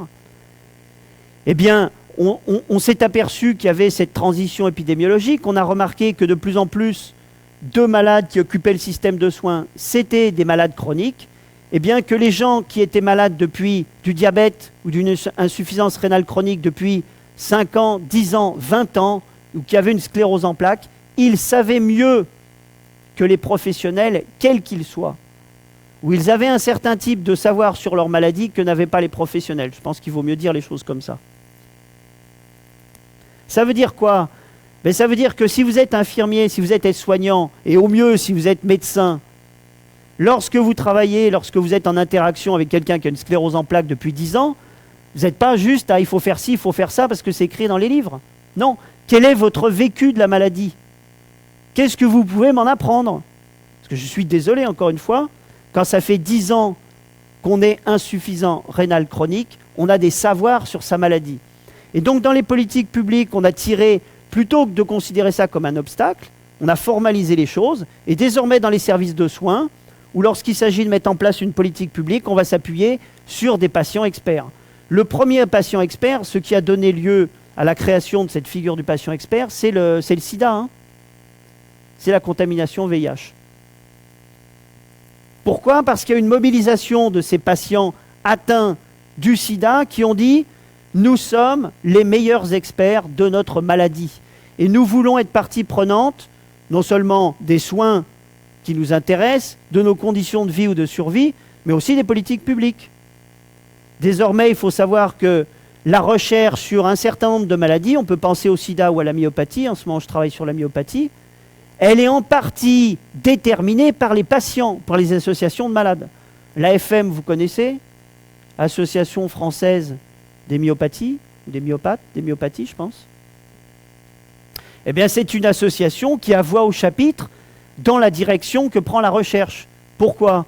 Parce que les personnes myopathes ont un savoir sur leur maladie et c'est eux qui sont capables également d'établir des priorités, de dire ce qui est important pour nous qui sommes malades pendant 5 ans, 10 ans, 30 ans, notre priorité c'est ça. Ce n'est pas forcément la priorité du laboratoire pharmaceutique, hein.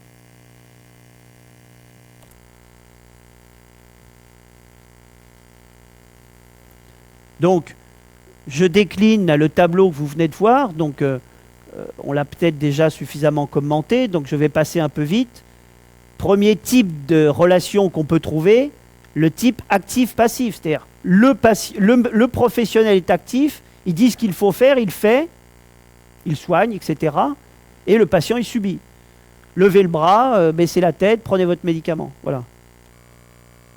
Deuxième type de relation qu'on peut trouver entre le professionnel et le patient, qu'on appelle type direction, coopération. Je donne la direction, mais je ne dicte pas le comportement.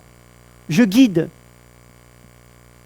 Et j'attends, moi professionnel, j'attends du patient qui ne se contente pas de subir, mais qu'il soit relativement actif et qu'il coopère aux soins, qui donc ne lui sont plus seulement administrés. J'ai noté la figure de la délégation dont j'ai parlé tout à l'heure. Vous la rencontrerez sur le terrain.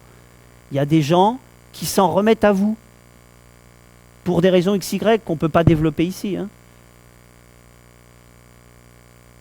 Et ce modèle s'oppose, on a du mal, dans les politiques publiques, ils ont du mal à comprendre ça, hein, au nom de la démocratie sanitaire. Nous sommes dans des modèles aussi participatifs, pas seulement là, hein. Dans d'autres sphères, sphères sociales, sphères politiques, nous sommes dans des modèles participatifs. On demande aux gens de participer à la prise de décision. Sachez que vous rencontrerez des patients qui ne veulent surtout pas participer à la décision. Donc bon, peut-être que vous aurez à discuter en TD, je ne veux pas m'imposer, mais de ce qu'il faut faire de cette contradiction. Entre une injonction qui vous est faite d'informer, de faire participer, de rendre le patient actif de sa prise en charge, de son parcours de soins, il faut rendre le patient actif, acteur de son parcours de soins. C'est ce qui est écrit dans la politique publique aujourd'hui. Et qu'est-ce que vous faites si vous avez un patient qui ne veut pas, hein? Donc, je redis autrement ces trois types, hein, j'écris les choses, 1, 2, 3, c'est les trois types qu'on vient de voir. Donc je les représente différemment. Nous sommes largement aujourd'hui dans d'un type 3. Le professionnel ne détient pas l'ensemble des connaissances. Eh bien, ne serait-ce qu'on l'a dit, parce qu'il y a des malades chroniques, parce qu'il y a Internet, et parce que notre niveau de connaissance médicale, notre niveau d'éducation générale, hein, dans la société française du XXIe siècle, eh bien, notre niveau de connaissance médicale, de fonctionnement du corps, etc., s'est accru, hein, dans la population de manière globale.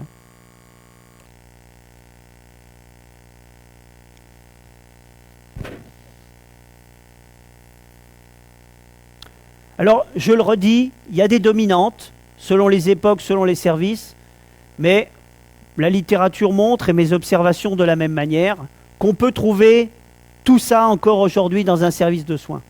On peut trouver des professionnels directifs et paternalistes. C'est pas tout à fait la même chose, hein, autoritaire, paternaliste, c'est pas tout à fait la même chose. On peut trouver des approches communicationnelles où véritablement il y a un échange et où on explique comment ça se passe. Et puis il y a autre chose qui est l'approche négociée. Oh là! Oh là là! Ben, je l'ai sauté rapidement, la diapo.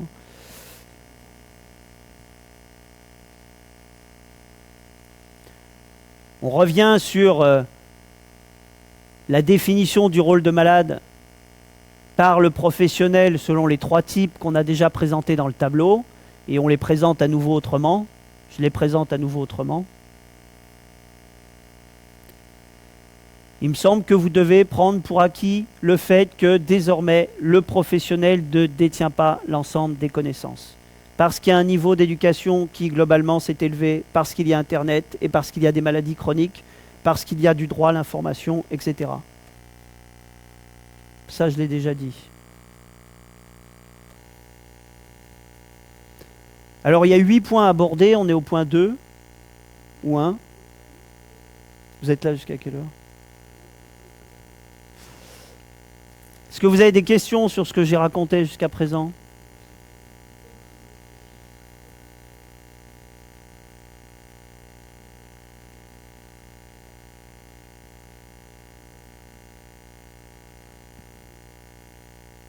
Est-ce que vous avez des questions de précision ou...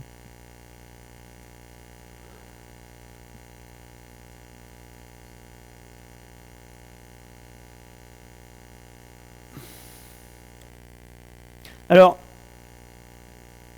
15h30, je pense que je n'aurai le temps de parler que de la question de la socialisation. C'est très important, hein. C'est très important parce que la manière dont nous entrons dans le système de soins, au sens propre, au sens figuré, c'est-à-dire nous franchissons les portes du service de soins, mais aussi la manière dont nous nous comportons face aux professionnels, face à la maladie, c'est le résultat de la socialisation. Alors on distingue classiquement en sociologie ce qu'on appelle la socialisation primaire, c'est celle qui est reçue pendant l'enfance, essentiellement dans la famille, mais aussi au travers de l'école. Et puis, on distingue, on verra pourquoi j'en parle, la socialisation secondaire ou professionnelle. Je peux le dire une première fois, pourquoi je parle de ça? Parce que pour l'instant, vous, votre attitude par rapport à la maladie, par rapport au système médical, elle relève d'abord de votre socialisation primaire. C'est la manière dont votre mère, qui s'occupe de la santé dans la famille? Est-ce qu'il y en a qui peuvent lever la main si c'est le père qui s'occupe? Le père. Attendez que je finis la question quand même avant de lever la main. Vous ne pouvez pas gagner sinon. Qu'est-ce qui s'occupe de la santé des enfants dans la famille? Est-ce qu'il y en a chez qui c'est le père? Ah mais ça c'est les familles monoparentales où il n'y a que le père, non? Non? Ah d'accord, ok. Bon, c'est l'exception. Hein. Bon, il y a 2 mains qui se sont levées, il y en a une aussi derrière. C'est le père qui s'occupe de la pharmacie familiale, qui administre les soins, qui regarde si l'enfant se soigne, c'est ça? Alors, vous êtes une exception. Enfin, vous êtes 2 exceptions. Qu'est-ce qui s'occupe de la santé de la famille? Celle des enfants, mais aussi celle de l'époux. Hein? C'est la mère. Alors, j'espère qu'il n'y en a pas dans la salle qui pensent que c'est parce que c'est dans sa nature. Hein? Sinon, il faut retourner à l'école, quoi. C'est pas dans la nature féminine de s'occuper de la pharmacie familiale. Hein. J'espère que je déçois personne en disant ça. C'est le résultat de la socialisation genrée. Il y a plein. La socialisation genrée, ça recouvre plein de choses. Ça vous dit comment être une femme, comment être un homme, pardon. La virilité, qu'est-ce que c'est que la virilité? Qu'est-ce que c'est que la féminité? Vous pouvez tous les définir puisque vous avez tous été socialisés. En gros, dans les mêmes normes de genre. Même si c'est pour les contester. Hein. On peut être un homme et rejeter les normes de virilité, pour autant on les connaît. On est capable de mettre des choses derrière. Pareil pour les femmes. On sait ce que c'est que la féminité, pour autant on peut les rejeter, hein, mais on sait ce que c'est. Pourquoi je vous raconte tout ça? Parce que, encore une fois, c'est très fort, c'est très prégnant ce qui se passe dans les 15-20 premières années de la vie au sein de la famille. J'ai envie de dire au sein de la famille, malgré l'école. Hein. Parce que l'enfant qui va grandir auprès de ceux qu'on appelle les autrui significatifs, ses parents, c'est là qu'il va acquérir un rapport au corps particulier, une manière de se comporter en garçon ou en fille, une certaine de considérer les douleurs qu'il ressent, tout ce qu'il ressent dans son corps. C'est le résultat de la socialisation. Nombre de travaux sociologiques ou anthropologiques ont montré que la manière dont nous ressentons des symptômes, nous ressentons la douleur, est liée à notre socialisation primaire, au milieu social dans lequel nous avons grandi. Par exemple, j'ai en tête, je ne sais pas si j'aurai le temps d'en parler, mais on peut le dire une première fois, une étude qui a été faite, qui a distingué des Américains, une étude américaine très très célèbre, hein, qu'on cite dans notre bouquin collectif d'ailleurs, hein. La différence dans les manières de se comporter, de ressentir la douleur chez les catholiques et chez les protestants est très différente. La définition de la pudeur. La définition de la pudeur, évidemment, on n'a pas la même définition de la pudeur en 2019 qu'en 1632. Hein. Mais la définition de la pudeur est très étroitement liée à la socialisation primaire. Parce que les parents se baladent à poil dans la maison, ça produit des effets, ça, hein, pour prendre cet exemple. Est-ce que vous entendez des discours qui sont « ça ne se fait pas »,« ça ne se fait pas de se montrer », ou « ça se fait, c'est pas un problème ». Eh bien, quand le patient qui a 30 ans, qui a 40 ans, qui a 50 ans arrive dans le service de soins, il y arrive avec la définition de la pudeur qu'il a acquis dans son milieu social et culturel d'origine. Évidemment, ensuite, il est exposé aux médias, comme tout un chacun. Et dans cette société, on peut dire que On a des modèles de la pudeur et de l'impudeur. Hein, regardez dans les abribus, la manière dont on représente la femme. Je peux très bien imaginer que dans certains milieux sociaux, ça soit choquant, qu'on trouve ça impudique. Donc vous allez avoir des individus dans notre société qui auront grandi avec un modèle de la pudeur et une définition de ce que c'est la pudeur chez l'homme et chez la femme, et qui vont être confrontés à la télévision, par la publicité, à d'autres modèles de la pudeur. Donc évidemment, les choses ne sont pas complètement arrêtées à 16 ans et demi, etc., une fois pour toutes dans la vie. Hein. Mais quand même, encore une fois, quand même, le rapport qu'on entretient à son corps, et en particulier la douleur, il n'y a pas que ça évidemment. Hein. Qu'est-ce qu'on définit comme un corps beau? En 2 mots, hein. Corps, beau, B-E-A-U. Un beau corps. C'est très très différent d'un milieu social à l'autre. Qu'est-ce que c'est bien manger? Qu'est-ce que c'est bien manger? Important quand on est dans le milieu médical. La définition du bien manger, c'est-à-dire le rythme de prise des repas, la manière dont on se nourrit individuellement, collectivement, et pas seulement ce qu'on mange. Hein, attention à ça.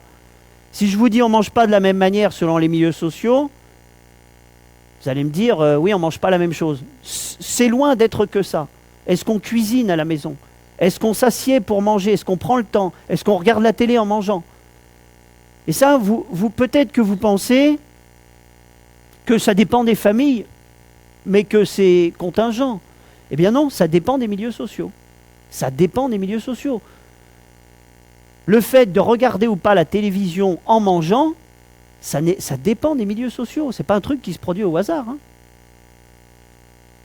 Vous savez quels sont les milieux... Alors pour revenir sur ce qu'on mange, quels sont les milieux sociaux dans lesquels on trouve le plus d'obèses, hein, la prévalence de l'obésité la plus importante, c'est quels milieux sociaux?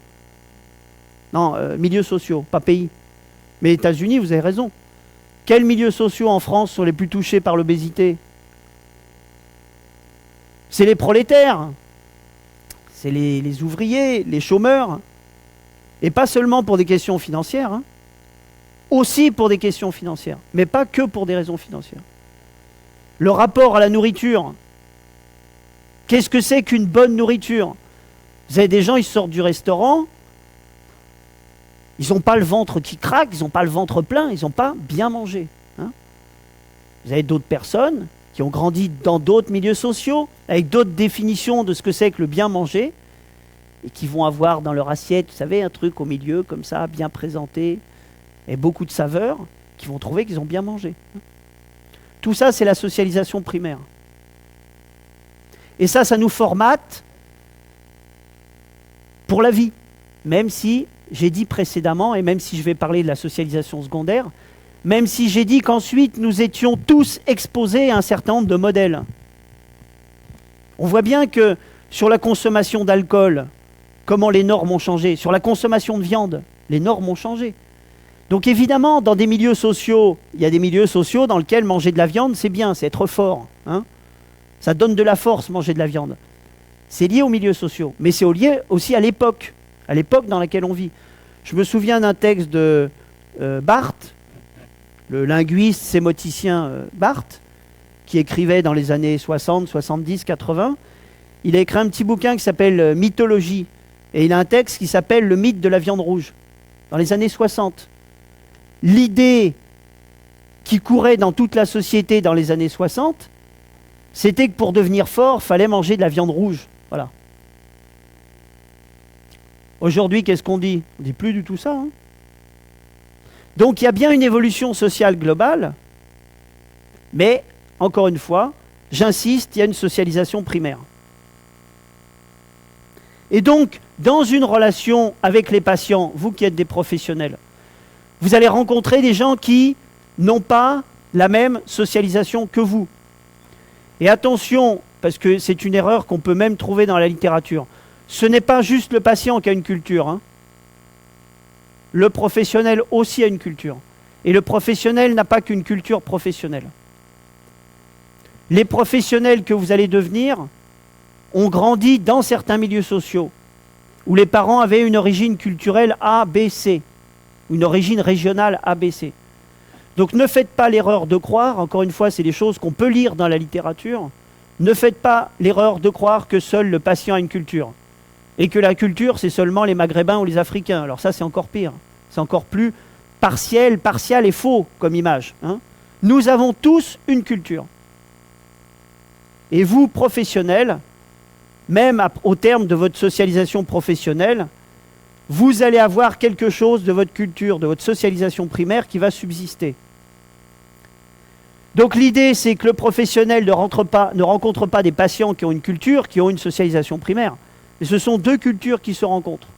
Deux cultures sociales, et pas seulement deux cultures au sens de quel pays je viens. Attention, la culture, c'est pas seulement de quel pays je viens. La culture, encore une fois, c'est la culture de son milieu social. J'insiste beaucoup là-dessus, c'est la sociologie. Donc au cours de l'enfance, on intériorise un certain nombre de valeurs. Le rapport au corps, c'est par exemple la question de la violence. Est-ce qu'on se fait mal ou est-ce qu'on se fait pas mal? Les enfants dans la cour de récréation, je saigne pas, j'ai un bleu, j'ai pas un bleu. Comment les enfants réagissent? C'est aussi le résultat de leur socialisation. Hein.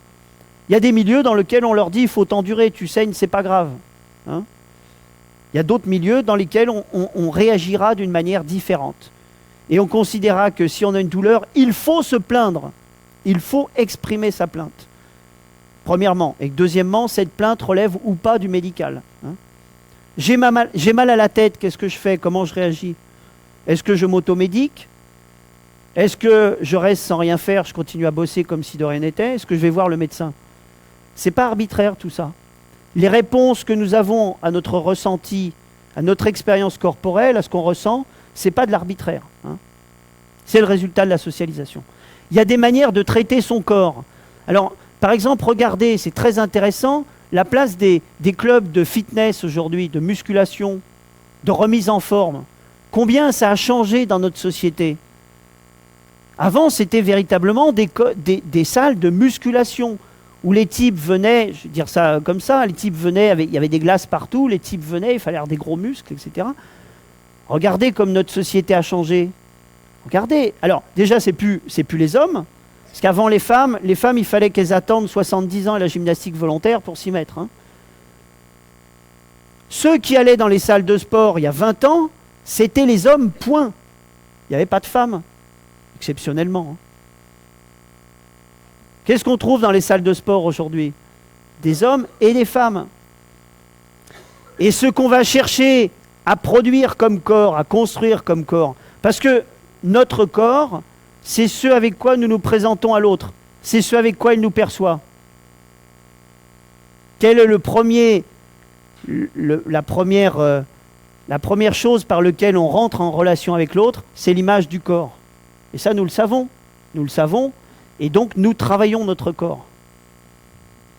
Eh bien, alors, encore une fois, selon les milieux sociaux, la définition de ce que c'est un corps sain, de ce que c'est un corps beau, va être distincte, mais on voit bien comment c'est aussi toute la société qui évolue d'une certaine manière. Aujourd'hui, il faut faire de la remise en forme. Mais c'est aussi le résultat des politiques publiques. Que nous disent les politiques publiques? Il faut manger 3 bananes et 3 poireaux par jour. Il faut boire de l'eau. Il ne faut pas boire trop de lait. Il ne faut pas manger trop de viande. Et puis, il faut faire du sport. Voilà.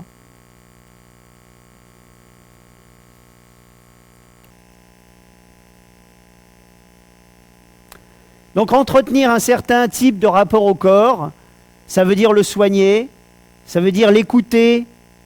Il y a des milieux sociaux dans lesquels on dit quoi? On dit « arrête de t'écouter, il ne faut pas s'écouter ». Il y a des milieux sociaux dans lesquels c'est l'inverse. Si tu ressens quelque chose, il ne faut pas rester comme ça. Hein, il faut exprimer la plainte.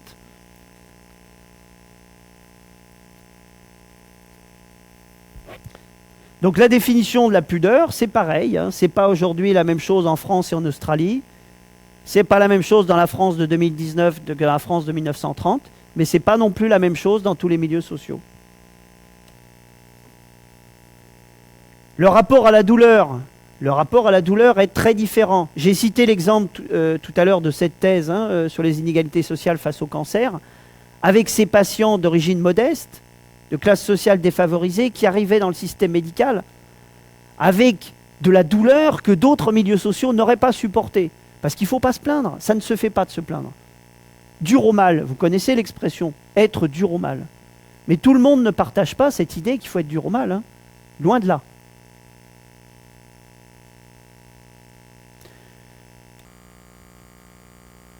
Les garçons et les filles, qu'est-ce qu'on dit aux garçons quand ils tombent dans la cour de récréation? Garçons, ils ne pleurent pas, hein? À chaque fois, j'ai dit les choses à grands traits. Et encore une fois, heureusement, notre société change. Mais c'est quand même encore le modèle, hein, les garçons, ça ne pleure pas. Voilà. Par contre, la fille, non seulement les filles, ça bavarde, mais en plus, c'est du second degré, hein. Non seulement les filles, ça bavarde, mais en plus, ça se plaint, ça pleure, ça crie. Voilà. Alors en plus, ça tombe souvent malade, les filles. Déjà, ça fait le ménage. Ça fait le ménage. Quand vous regardez le temps passé au ménage par les hommes et les femmes, l'écart reste considérable, hein. Enfin, on n'arrête pas de parler de la division des tâches ménagères, de l'égalité dans les couples, etc. Mais si on regarde, les sociologues s'amusent à faire des choses comme ça, hein. Ils n'ont pas grand-chose à faire de leur journée. Donc ils calculent le temps passé par les hommes et les femmes à faire le ménage. Mais les écarts restent extrêmement importants, quoi. Extrêmement importants. Mais c'est dans la nature de la femme de faire le ménage. Nous sommes bien d'accord. C'est comme la pharmacie familiale, hein. C'est l'idée selon laquelle c'est normal que ce soit la mère qui s'occupe du bébé, de lui changer ses couches, de lui faire à manger. C'est un soin, donc c'est son travail. Bon, vous êtes au courant de tout ça, hein? Bon, je passe sur Zola.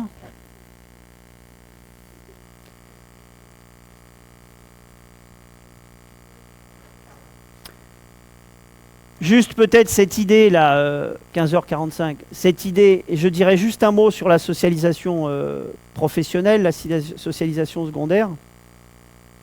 Donc il faut retenir cette idée-là, hein, par rapport à cette idée que nous avons tous des socialisations primaires différentes, donc des définitions de la santé, donc des définitions de la maladie, donc des rapports au système de santé, etc., etc., des définitions de la pudeur, des définitions d'un corps sain, bref, vous m'avez compris. Ce qui veut dire que vous, professionnels, quand vous intervenez, vous devez être capable, dans la relation avec l'autre, d'essayer de comprendre, hein, ce qu'il en est de son rapport au corps, de ce qu'il en est de sa définition de la pudeur. Et il faut accepter que nous soyons dans une société hétérogène. Voilà.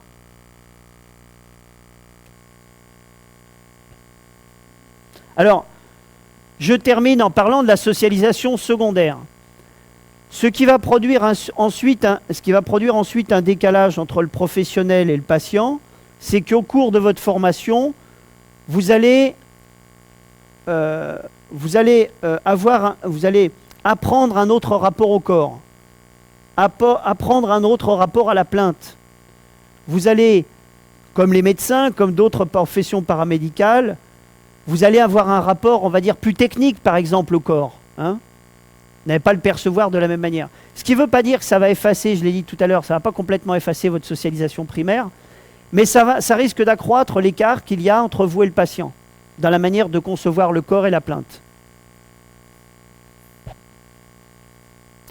Donc la socialisation professionnelle va amener le professionnel à voir la maladie autrement que les malades ne la voient. Et ça peut être source de décalage, de mécompréhension, voire de conflit. Et je termine avant de voir si vous avez des questions. Alors, je ne vais pas développer là-dessus, mais il y a Emmanuel Godot qui travaille ici au rectorat de l'Académie de Toulouse, qui est médecin de santé publique, qui a fait une thèse d'anthropologie sur la formation des médecins. Est-ce que j'ai mis la référence bibliographique quelque part? Non. Donc, ce qu'elle montre dans son travail... Alors, c'est un travail sur les médecins, hein, la formation des médecins. Mais j'ai dit tout à l'heure que l'essentiel de la littérature portait sur ces professionnels qui étaient les médecins. Et elle montre tout ce que la formation médicale fait au médecin en termes de rapport au corps, en termes de rapport à la plainte, en termes de rapport à la douleur. Hein. Donc c'est bien, l'exemple que j'ai développé, que je n'ai pas le temps de développer aujourd'hui, c'est un exemple qui montre bien combien la formation va vous transformer et peut être source de décalage entre la manière dont vous concevez le corps, ensuite, et la manière dont le profane va la ressentir. Est-ce que vous avez des questions ou est-ce qu'on continue sur les points 3, 4, 5, 6, 7 et 8? Est-ce que vous avez des questions sur tout ça?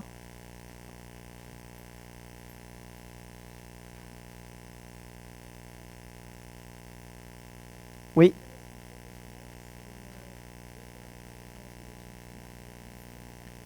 Voilà, c'est ça. C'est-à-dire qu'il ne faut pas partir de l'idée que la formation professionnelle efface totalement tout ce que vous avez acquis comme normes et comme valeurs lors de votre enfance, pour dire les choses comme ça, mais ça va se superposer. Et dans les relations que vous allez avoir avec les profanes, ça va intervenir de manière très forte, très prégnante, hein, dans la relation que vous allez avoir avec les patients. Donc vous ne serez plus des profanes comme vous l'êtes aujourd'hui lorsque vous allez rentrer en contact avec les patients. Moi j'ai entendu comme je le disais tout à l'heure, ne réduisons pas la culture aux gens qui viennent d'Afrique, hein, mais il se trouve que j'ai travaillé sur le rapport à la maladie mentale des personnes d'origine maghrébine, et j'ai entendu des patients me dire « Je préfère être soigné par un psychiatre d'origine maghrébine. » Pourquoi? Non pas parce que sa formation serait différente, mais parce que, nous disent les patients qu'on a interrogés, sa sensibilité culturelle est différente. Il est capable d'entendre des choses qui relèvent de notre culture commune. Ce qui montre bien qu'il y a des patients qui sont conscients que vous êtes des professionnels, mais vous pouvez aussi être des professionnels qui partagent quelque chose de leur milieu social et culturel. Hein. Donc le professionnel, il reste quand même un professionnel qui a grandi dans tel milieu ou qui est telle origine sociale et culturelle, et les patients le savent. Les patients le savent, à tel point qu'ils peuvent être plus à l'aise pour s'exprimer avec des patients qui sont de la même origine sociale et culturelle qu'eux, avec des professionnels qui sont de la même origine sociale et culturelle. Voilà, des patients nous ont parlé de la sensibilité. La sensibilité, c'est quoi? On parle le même langage, hein, on a la même représentation du monde. Je peux lui parler des djinns. Il saura de quoi je parle. Pardon? Oui, les djinns. Un genoun, des djinns. Qu'est-ce qui, c'est des esprits, c'est ça? Dans la culture maghrébine d'Afrique du Nord. Des mauvais génies, voilà, dont il faut se protéger. Ben vous allez dire ça à certains psychiatres. Ils ne vont pas prendre le patient au sérieux ou ils vont attribuer ça à la pathologie. Un patient d'origine maghrébine, il aura une approche différente de ce type de propos. Mais d'ailleurs, à tel point que le patient n'hésitera pas, dans un cas, à parler des djinns, alors que dans l'autre cas, il n'en parlera pas. Hein. Parce qu'il sait que s'il parle de ça avec un patient, avec un professionnel qui a ma tête, ça ne va pas forcément passer facilement, quoi. Voilà. Est-ce qu'il y a d'autres questions? Bon, bah, on va s'arrêter là. Je ferai passer le PowerPoint si vous le souhaitez.